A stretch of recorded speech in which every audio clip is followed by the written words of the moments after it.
Mahigit 2,000 gramo ng marijuana nasabat sa Dasmariñas City, Cavite. 4 na katao arestado. Tutukan yan sa report ni Paul Hernandez. Sa hudyat ng tawag sa cellphone. Pastib. Daba.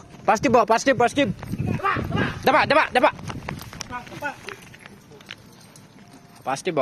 Agad pinadapa ng tauhan ng Drug Enforcement Unit ng Cavite Police Provincial Office ang 4 na lalaking yan nang magpositibo sa bentahan ng marijuana sa Barangay Paliparan 3, Dasmariñas, Cavite. Nakuha sa mga sospek ang 2 bloke at mga nakapakete ng umano'y iligal na droga. Kinilala ang mga sospek na sina Jason Trilles, Raven Sarmiento, Mark Glenn Rabino at Noel Niegas. May 2 to 3 weeks na po din minomonitor po ito ng ating PDEU. Nagkandak sila ng casing and surveillance po dito sa mga tao po na ito.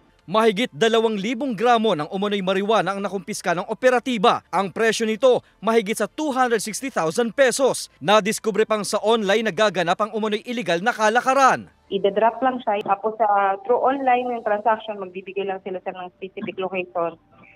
Ng pag-iiwanan, sir, saka pipikapin lang ng mga suspect steps. Sa impormasyon pa ng pulisya, taga Dasmariñas lang din ang mga parokyano ng mga nasa koteng sospek. Inaalam na rin ang pinagkukuhanan ng mga umano'y kontrabando. Kulong sila sa kasong paglabag sa Comprehensive Dangerous Drugs Act. Paul Hernandez, Balitang Southern Tagalog.